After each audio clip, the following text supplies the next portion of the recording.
کسی نے فیجی میں، کسی نے نیوزی لینڈ میں، کسی نے آسٹریلیا میں، کسی نے بیلجیم میں، کسی نے یعنی دنیا کے امریکہ میں بڑی بڑی اسٹیٹس خریدی ہوئی ہیں، بڑے بڑے آئی لینڈ خریدے ہوئے ہیں، جزیرے خریدے ہوئے ہیں. تو یہ لوگ ادھر سے آتے ہیں. ان کے بچے یا تو ان کے موجودگی میں اسی ادارے میں بھرتی ہو جاتے ہیں، یا انہی میں سے ان کے پاس 3 ہی آپشن ہوتی ہیں، اس میں سے کسی ایک ادارے میں بھرتی ہو جاتے ہیں. اور خود یہ جو ریٹائر ہو کے بھی کبھی پی اے اے کے چیئرمین بن جاتے ہیں، کبھی کسی ادارے کے چیئرمین بن جاتے ہیں، کبھی کسی کارپوریشن کے چیئرمین. انہیں تو ریٹائر ہونا، اتنا کام کرتے ہیں ملک و وطن کے لیے، اتنا کام کرتے ہیں ملت کے لیے کہ انہیں تو یعنی بعد از ملازمت بھی، بعد از ریٹائرمنٹ بھی ان بیچاروں کے پاس اتنا وقت نہیں ہوتا کہ اپنی فیملی کے لیے کچھ وقت نکال کے، اپنے خاندان کے لیے. پھر جب یہ 70 سال کے ریٹائر ہوتے ہیں، 70 سال کی ایج کے بعد کے جا کے جب کہیں ان کو زبردستی، جب یہ چل بھی نہیں سکتے، تو پھر یہ بچوں کے ساتھ جو ہے وہ ان کے پسندیدہ ملک میں، جہاں اپنی میراث اور جائیداد بنائی ہوتی ہے، وہاں پہ نکل جاتے ہیں. اور یہ صرف پاک فوج کا نہیں، یہ عدالتوں کا بھی یہی حال ہے، ججز کا بھی یہی حال ہے، اس ملک کے بیوروکریٹس کا بھی یہی حال ہے. بیڑا غرق تو بیوروکریٹس نے بھی دل بھر کے کیا، جی بھر کے کیا. آج اگر اس ملک کے بیوروکریٹس ایماندار ہوتے، بندے دے پتر ہوندے، اج مینوں تہاڈے سامنے بہ کے اے الفاظ بولن دی کوئی ضرورت نہیں سی پینی.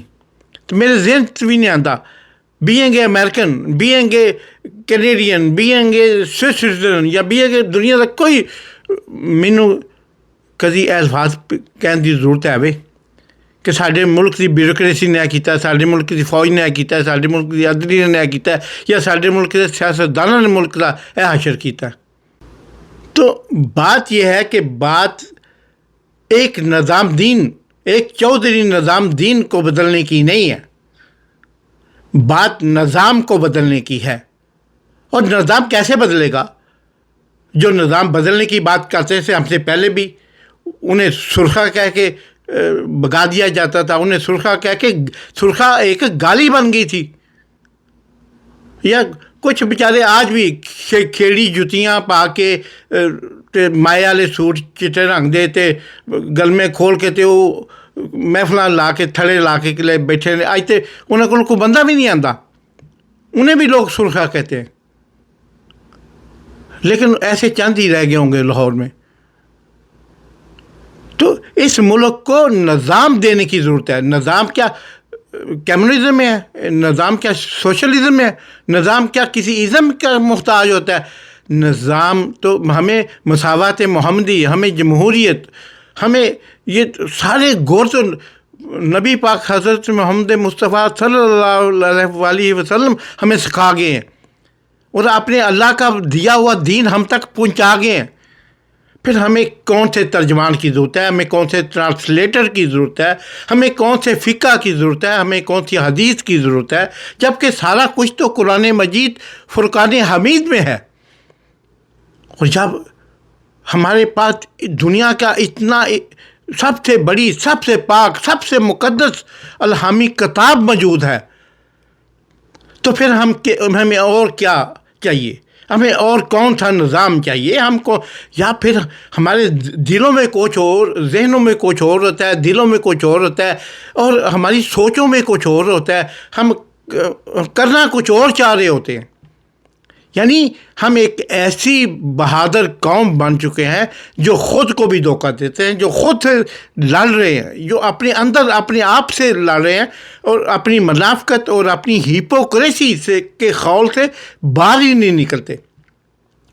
ہم اپنے بچوں سے جھوٹ بول رہے ہوتے ہیں، اپنے خاندان سے، اپنی بیوی سے، اپنے بہنوں بھائیوں سے، اپنے محلے سے، اپنے گاؤں سے، اپنے علاقے سے، اپنے دھرتی سے، وطن سے جھوٹ بول رہے ہوتے ہیں. اور ہمیں بالکل مطمئن، یعنی ایک مطمئن بغیرت ہوتا ہے نا، ایک مطمئن بغیرت کی سی زندگی بسر کر رہے ہیں. دیکھیں عمران خان اس ملک کے لیے، میں عمران خان صاحب سے جو بھی اپنے اختلافات ذہنی طور پہ رکھتا ہوں، میرا ان سے کوئی ایسا اختلافات بھی نہیں ہے، میں نے ان کے ساتھ مل کے بھی کام کیا ہے، لیکن میں آج ان کی بات اس لیے کروں گا کہ آج پوری دنیا ان کی بات کر رہی ہے. میں کہیں پہ چلا جاؤں، 12 مہینے سفر کرتا ہوں، میں جس ملک میں جس کنٹری میں جاتا ہوں، 100 سے زیادہ کنٹریوں میں گیا ہوں، تو لوگ بات کریں، بیٹھیں کھانے کے لیے ٹیبل پہ بیٹھیں تو لوگ پوچھتے ہیں، ہم سفر پوچھتے ہیں، میزبان پوچھتے ہیں، مہمان پوچھتے ہیں، راہ گزر پوچھتے ہیں، راہ نورد پوچھتے ہیں کہ اس کو اندر کیوں کیا ہوا ہے، اس کو اندر کیوں رکھا ہوا ہے. میں کیا جواب دوں انہیں؟ اس لیے کہ وہ جو کھانے والے ہیں، جو لوٹنے والے ہیں، جو چور چکے بدماش اس ملک کا قومی خزانہ خالی کرنے والے ہیں، اس ملک کی بچوں سے سکول چھیننے والے ہیں، اس ملک کے بزرگوں سے ادویات چھیننے والے ہیں، صحت چھیننے والے ہیں، ہسپتال چھیننے والے ہیں، اس ملک کے غریبوں سے نوالا چھیننے والے ہیں، وہ سارے تو اس وقت بصدد شوق بڑی جرأت سے، بڑی متانت سے ایک ہی لفظ بولے جا رہے ہیں کہ ہم ایک پیج پہ ہیں، ہم سب ایک پیج پہ ہیں. اس وقت جو ہے پاکستان کی حکومت اور ریاست اسٹیبلشمنٹ ایک پیج پہ ہیں. ارے تم ایک پیج پہ ہو تو ملک کا یہ حال ہے، اگر تم ایک پیج پہ نہ ہو تو اس ملک کا کیا حال ہوگا؟ کیا اس ملک کا کوئی والی وارث ہوگا؟ عمران خان نے چند وکیلوں پہ اعتبار کیا، سلمان اکبر راجہ، لطیف کھوسہ صاحب، شعیب شہین صاحب، دوسرے بے شمار وکلاء، فواد چودھری، فیصل چودھری، حامد خان، علی ظفر، اور ایسے لاکھوں وکلاء پہ اعتبار کیا. آج سارے ان میں سے 90% جو ہیں وہ پارلیمنٹ کے اندر بیٹھے ہیں، انہیں یہ پتہ نہیں کہ جس کام کے لیے وہ پارلیمنٹ میں آئے ہیں وہ کام بھی انہیں کرنا ہے کہ نہیں.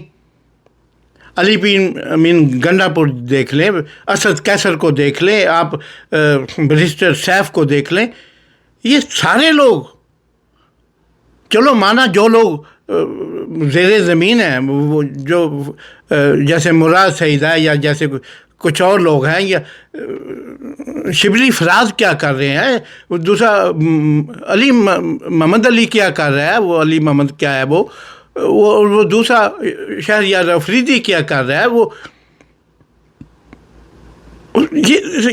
اور عمر چیمہ تو اندر ہے، وہ جو ہے یاسمین راشد صاحبہ اندر ہیں، چودھری اعجاز اندر ہے، محمود رشید، سارے اور کچھ لوگ اندر ہیں. اوکے، میں ان کی مجبوریاں سمجھتا ہوں، لیکن آخر کب تک وہ انتظار کر رہے ہیں کہ اجالا خود نکلے گا؟ یہ اجالا نہیں نکلے گا. میاں اقبال صاحب لاہور سے، وہ کب زیر زمین ہیں لیکن کب نکلیں گے؟ جب سورج نکلے گا. ارے سورج تو کئی کرنوں کو چیر کے پیدا ہوتا ہے، کئی طریقوں کے غلاف کو چیر کے ایک سورج کی کرن پیدا ہوتی ہے. تو سورج کو جینے کے لیے، پیدا ہونے کے لیے جد و جہد کرنا پڑتی ہے. مجھے ایک شعر یاد آ گیا کہ خون 100,000 انجم سے ہوتی ہے سحر پیدا. سحر ایسے پیدا نہیں ہو جاتی، صبح ایسے پیدا نہیں ہو جاتی، ہزاروں تاروں کا خون کر کے پیدا ہوتی ہے. اور ہم ہیں کہ ہم اس صبح کے انتظار میں چھپے دب کے بیٹھے ہیں، اور جو باہر ہے وہ اقتدار سے اور ممرات سے اور انجوائے کر رہے ہیں. تو پھر کیا وجہ ہے؟ قاسم اور سلمان کو آنے کی ضرورت کیوں محسوس ہوئی؟ اب اس پہ بات کرتے ہیں. آپ کو یاد ہوگا کہ جب عمران خان نے کئی دفعہ، ایک نہیں کئی دفعہ کہا کہ میری فیملی کا کوئی فرد سیاست میں نہیں آئے گا، نہیں آنے دیا. انہوں نے اپنے اقتدار میں پھٹکنے میں نہیں دیا. اپنی بیگم کو کسی غیر ملکی دورے پہ گئے، فرسٹ لیڈی کو ساتھ نہیں لے کے گئے، انلیس کہ کوئی عمرہ شمرہ ہو، مجھے اس کا نہیں پتہ، ورنہ کہیں نہیں لے کے.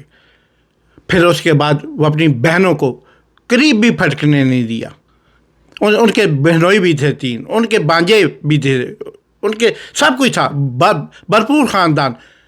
بلکہ ان کے بہنوئی دوسری سیاسی پارٹیوں، مسلم لیگ نون کے وہ نیازی صاحب اعلیٰ رہنما ہے، کسی کو قریب ہی نہیں پھٹکنے دیا، بچوں کو باہر رکھا.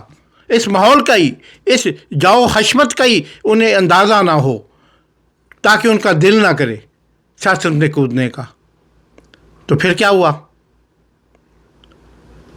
اس کے باوجود بھی اس شخص کو قوم کے درد کی خاطر، اس شخص کو قوم کی فکر کی خاطر، اس شخص کے دل میں جو احساس ہے اس احساس کی خاطر آپ نے اس شخص کو کھینچ کے، ذلیل کر کے، رسوا کر کے، عزت کے کیس ڈال کر، اس سے زیادہ تم اس کے ساتھ کر بھی کیا سکتے ہو.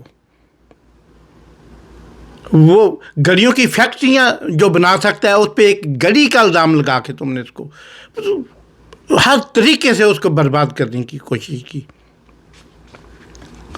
اور آپ دیکھو کہ قاسم اور